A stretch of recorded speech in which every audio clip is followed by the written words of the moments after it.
The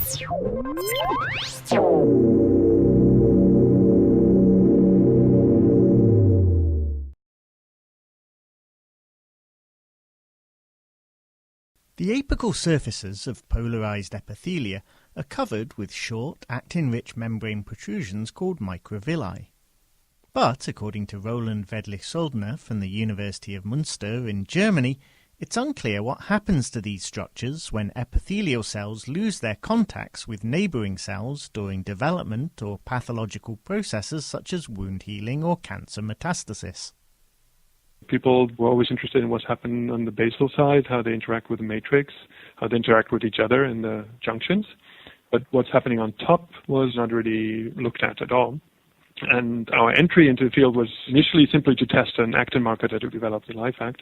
So we used that on a variety of cell lines, and in doing so we didn't really pay attention on having a confluent monolayer of epithelial cells, but we just looked at the cells right away. And we immediately realized that what we saw did not fit to anything that I've seen on actin organization before.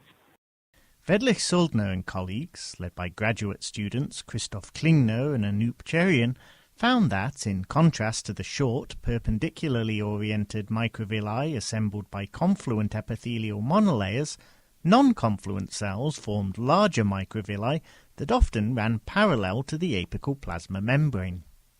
It's not just in the confluence that matters, but you can also change it with various treatments like hepatocyte growth factor, which would drive scattering of the cells. So the moment you lose contact with the neighboring cells, then the microvilli now start to lie down on top of the surface. They still stick out, so there's still membrane that protrudes from the membrane, but they're now various orientations and they move around much more. Microvilli are largely static in epithelial monolayers, so the researchers carefully examine the movements of the larger microvilli formed by non-confluent cells.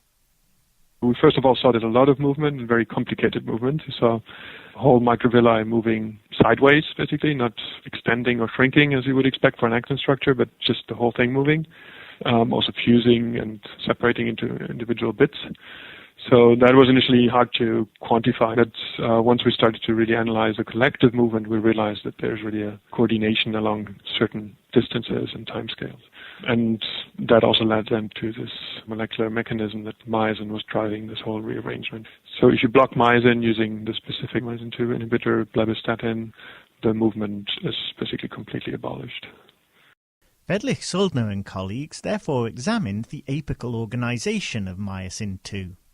In confluent cells, we reproduced data from previous investigations that show that myosin is concentrated at the basis of microvilli, forming these little dots.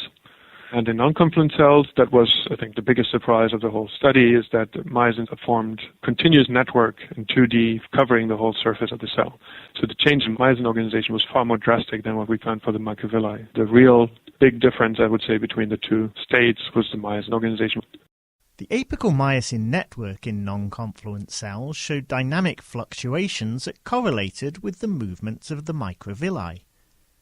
Disrupting this network by depolymerizing its associated actin filaments caused the microvilli to aggregate into dispersed clusters, suggesting that the entire network might be under mechanical tension.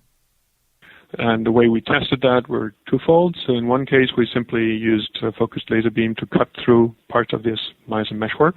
And we saw that there's an initial backlash where the myosin filaments move apart for a short time before recovering and then sealing the gap. So that was a direct way of measuring the force that is basically inherent in the network.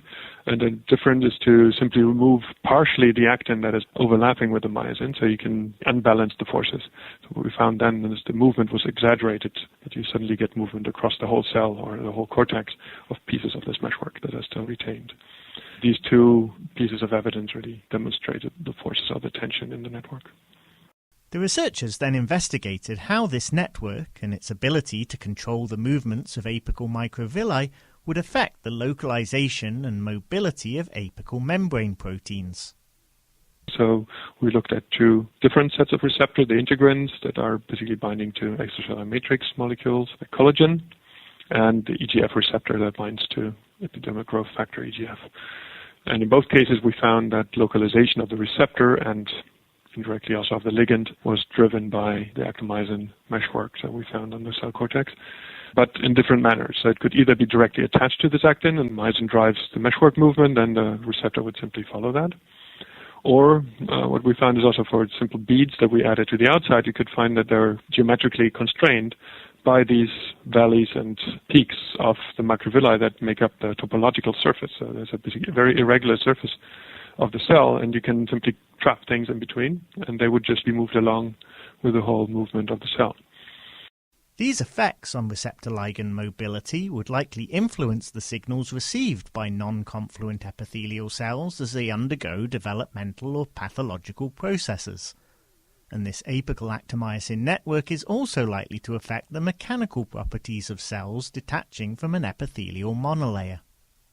So it's really one thing to be in an environment of confluent cells that are basically supported by their neighbors, and cells that are individual and need to move through matrix or through other cells. So they're constantly squeezed, have to experience various forces of the environment, and we assume that you need to be mechanically resistant and stable, and at the same time be able to adapt to signals that tell you where to move to avoid certain obstacles. So it would be very exciting to see how you need a dynamically organizing cytoskeleton and cortex like we found here to basically fulfill this function.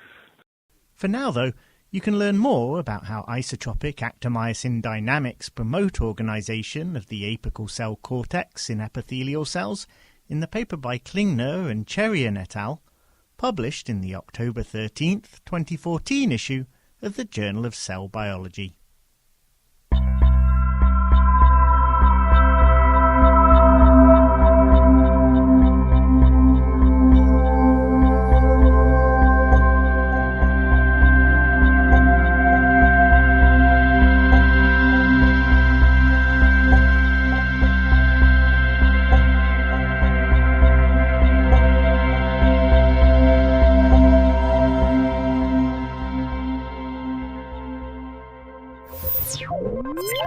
Ciao.